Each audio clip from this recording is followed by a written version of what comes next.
The courtroom was supposed to be a place of justice, but on that day it became a stage for humiliation. Judge Anderson leaned forward, a smirk tugging at his lips as he stared down at Tyler Reed, a teenager who dared to stand without a lawyer and defend his own name. The laughter from the gallery echoed like a cruel reminder of just how out of place he was. A boy in a man's arena. Every eye watching not for fairness, but for entertainment.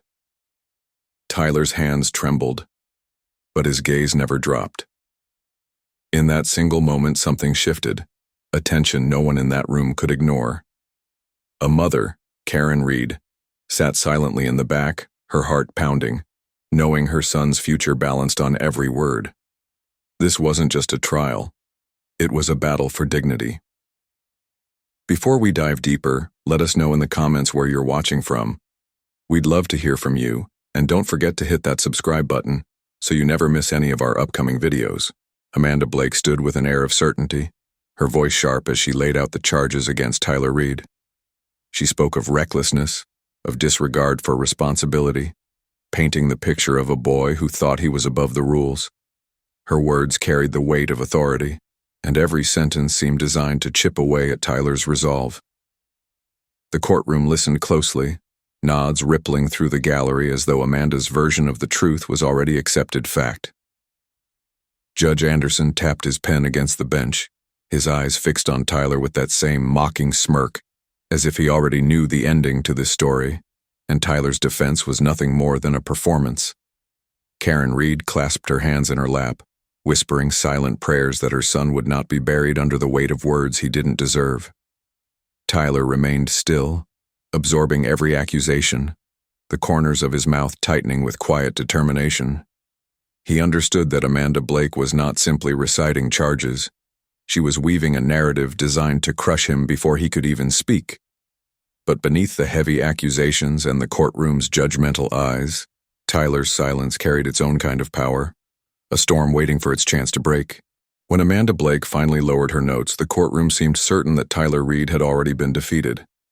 But then the teenager rose slowly from his seat, his posture steady, his gaze fixed not on the gallery that mocked him, nor on Amanda who attacked his character, but directly on Judge Anderson himself. For a boy who had been laughed at only moments earlier, his voice carried a surprising clarity, cutting through the stillness like a blade. He did not stumble over his words, nor did he rush them. Instead, he spoke with a calm conviction that unsettled those who had dismissed him as a reckless child. Judge Anderson arched an eyebrow, the smirk faltering just slightly as he realized this was not the nervous boy he had expected. Karen Reed pressed her hands tightly together, her heart racing as she watched her son deliver words she never thought he would find the courage to say. Amanda Blake shifted uncomfortably, the certainty in her earlier tone meeting resistance in Tyler's quiet confidence. For the first time that day, the room leaned forward to listen, not to mock, but to hear. And in that shift, Tyler Reed seized control of a story that no longer belonged to Amanda Blake alone. But just as Tyler Reed began to gain his footing, Judge Anderson leaned back in his chair and raised a hand to interrupt. His voice was laced with derision as he ridiculed the teenager for thinking he could match wits in a courtroom without formal training. The words dripped with condescension, drawing a fresh wave of laughter from the gallery, a sound that stung as much as it echoed. For Tyler, it was a reminder of the imbalance of power he faced, where even the judge seemed more eager to entertain the crowd than uphold fairness.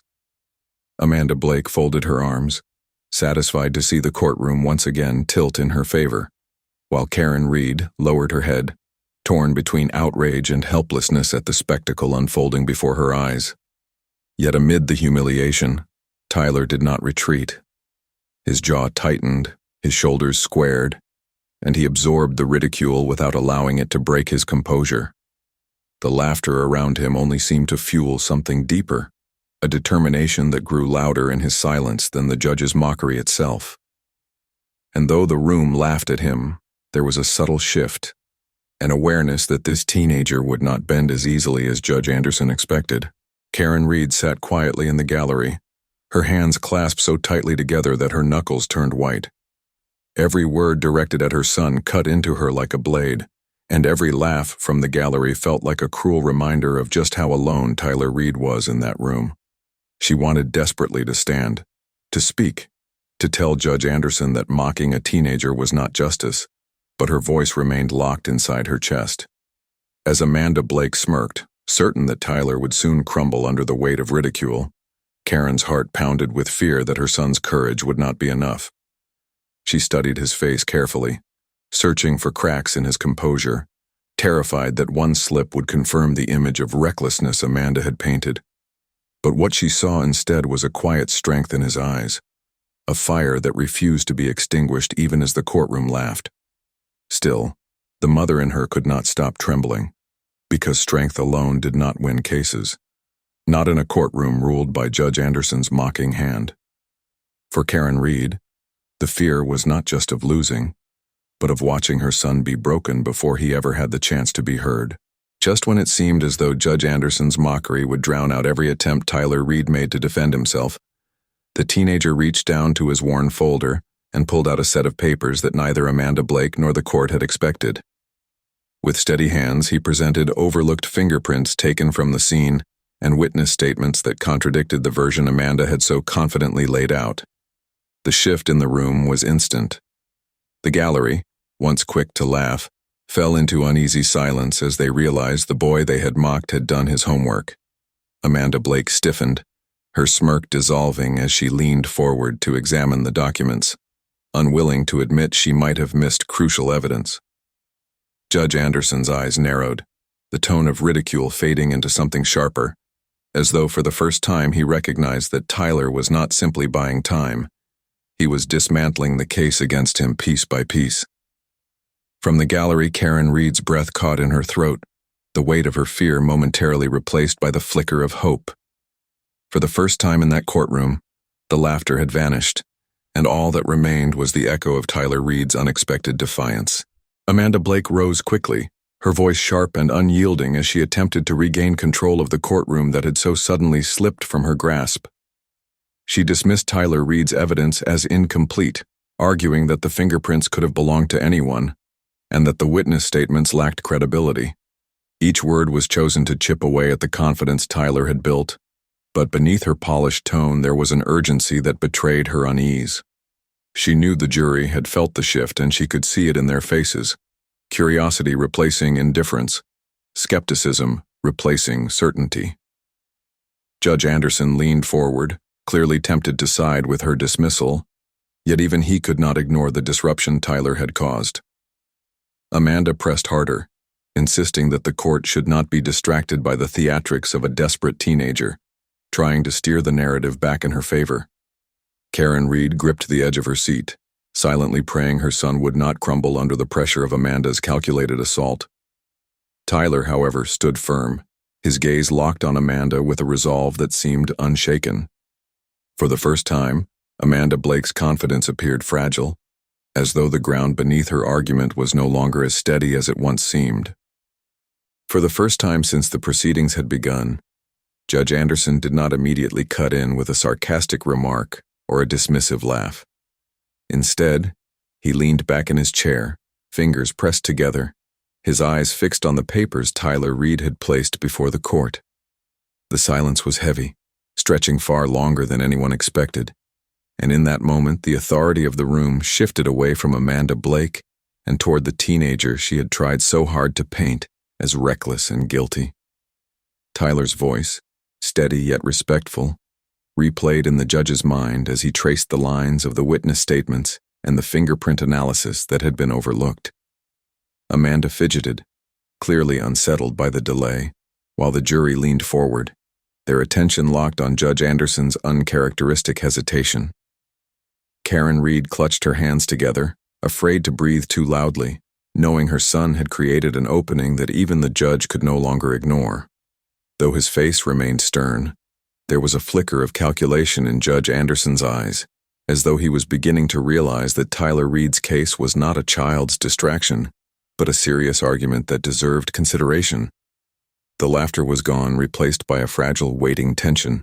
As the courtroom sat in uncharacteristic silence, Karen Reed's eyes never left her son, and for the first time that day, A wave of pride quietly replaced the fear that had been gripping her. She remembered the long nights when Tyler Reed had sat at the kitchen table, surrounded by stacks of old law books borrowed from the library, scribbling notes until the early hours of the morning. She had walked past his door more than once, tempted to tell him to get some rest, but every time she saw his determination, she knew nothing would convince him to stop until he was ready. Karen thought about the moments he had practiced his statements in front of the bathroom mirror, his voice trembling at first, then growing stronger with every repetition. Now, watching him stand tall against Amanda Blake's sharp words and Judge Anderson's earlier mockery, she realized that her son's preparation had not been in vain. The jury seemed to sense it too, leaning into his words, giving him the respect so many had denied him. In the quiet strength of his presence, Karen Reed felt hope begin to rise in her heart, fragile but undeniable, as though her son's courage was lighting a path forward. Amanda Blake rose from her chair with a confidence that had carried her through countless trials, but this time her voice carried a faint edge as she tried to dismiss the evidence Tyler Reed had brought forward. She argued that the fingerprints were inconclusive, that the witness statements were unreliable, but every word seemed thinner than the last. The jury, who had laughed earlier when Judge Anderson mocked the boy, now leaned back with thoughtful expressions, their eyes narrowing as they watched Amanda struggle to maintain control. Tyler stood silently, his hands resting on the table, his gaze steady and unflinching, as though he understood that her unraveling spoke louder than anything he could say. Judge Anderson listened without interruption, his eyes moving from Amanda to the documents before him, his silence a subtle rebuke that only heightened the tension. Karen Reed sat frozen in her seat, hardly believing what she was seeing, as the woman who once seemed untouchable faltered under the weight of questions she could not fully answer. The shift was undeniable. The more Amanda Blake spoke, the more her certainty eroded, and for the first time in the trial, the jury's attention no longer belonged to her. It belonged to Tyler Reed. Judge Anderson leaned back in his chair, his gavel resting quietly beside him, but for the first time since the proceedings began, his eyes were locked on Tyler Reed with an intensity that suggested he was no longer dismissing the boy as a nuisance. Amanda Blake, once so certain of her footing, faltered as she shuffled her papers, her voice losing the sharp edge that had carried her arguments only moments earlier. She tried to regain momentum, but her words no longer commanded the same authority. The jury watched closely, whispering among themselves, their focus shifting from Amanda's polished performance to the raw determination standing quietly at the defense table. Tyler Reed, shoulders square, refused to back down, his presence speaking louder than any outburst could. Karen Reed clutched her hands tightly in her lap, her heart racing as hope and fear collided in her chest. The air in the courtroom thickened with uncertainty, every second stretching longer than the last, as if the entire room hung on what might come next. And it is here, with Judge Anderson studying every word, Amanda Blake faltering, and Tyler Reed standing his ground, that the story leaves us. What is your opinion? Do you think Tyler proved himself, or was the court still against him? Let us know in the comments, and don't forget to subscribe so you never miss our upcoming videos.